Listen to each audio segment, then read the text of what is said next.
नमस्कार शेतकरी बंधूंनो, इतर पिकांच्या तुलनेने दोडका हा लवकर काढायला तयार होत असल्याने त्याचं अल्पावधीत उत्पन्न मिळू शकतं.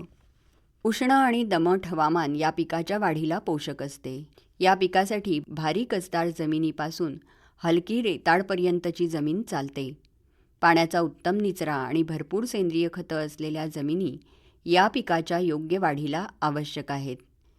याच्या पुसा नसदार, कोकण हरिता, कोइंबतूर 1, कोइंबतूर 2, सातपुतिया, सुरेखा या सुधारित जाती आहेत. मंडळी, दोडक्याची लागवड ही उन्हाळी हंगामात जानेवारी ते मार्चमध्ये करतात. लागवडीसाठी जमीन तयार केल्यावर उताराच्या बाजूने 3 मीटर अंतरावर पाट काढावेत. असे पाट पावसाळी हंगामात पाण्याचा निचरा होण्यासाठी तर उन्हाळी हंगामात पाणी देण्यासाठी उपयुक्त ठरतात. पाटाच्या दोन्ही बाजूला प्रत्येकी 90 सेंटीमीटर अंतरावर 30 सेंटीमीटर लांब, रुंद आणि खोल अशा आकाराचे खड्डे करावेत. नंतर मातीत शेणखत, 10% कार्बारिल भुकटी आणि रासायनिक खतं मिसळून खड्डे बुजवावेत. प्रत्येक खड्ड्यात वरंब्याला लागून 3 ते 4 बिया टोकाव्यात. पेरणीसाठी 3 ते 4 किलो बी पुरेसं आहे.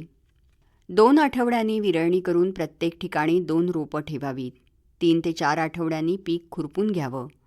त्यानंतरही 3 आठवड्याच्या अंतरानं 2 वेळा पीक खुरपून घ्यावं. दोडक्याचा वेल मांडवावर चढवणं आवश्यक आहे. यासाठी बांबूचा वापर करावा.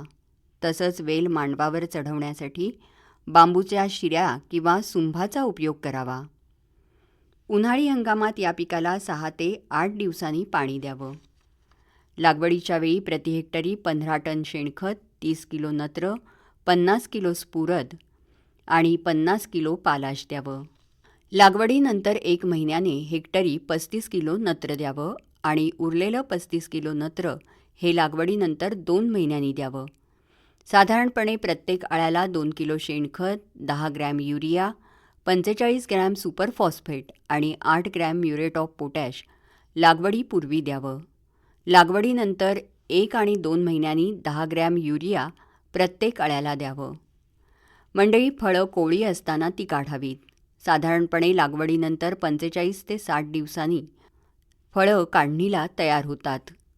जून फळं स्पंजासारखी मऊ होतात. अशा फळांना बाजारात चांगला भाव मिळत नसल्याने योग्य वेळी काढणी करणं अत्यावश्यक आहे. या पिकापासून हेक्टरी 150 ते 200 क्विंटलपर्यंत उत्पन्न मिळतं. इतर वेलवर्गीय भाज्यांप्रमाणे या पिकावर किडी आणि रोग येतात आणि त्याप्रमाणे उपाययोजना करून त्यांचा प्रादुर्भाव आपल्याला कमी करता येतो. त्याचबरोबर यावर आढळणारा केवडा हा जो रोग आहे त्याच्या नियंत्रणासाठी डायथेन M45 हे बुरशीनाशक 2.5 ग्रॅम प्रति लिटर पाण्यात मिसळून फवारावं. सेंडोफिट हा चिकट पदार्थ 1 मिलीलिटर 1 लिटर द्रावणातून वापरावा. तेव्हा मंडळी, आत्ताच सांगितलं त्याप्रमाणे जर दोडक्याची लागवड आपण केली तर त्यापासून चांगलं उत्पन्न आपल्याला मिळू शकेल. बरं, तर पुन्हा भेटूया उद्याच्या कृषीवाणीत. तोपर्यंत नमस्कार.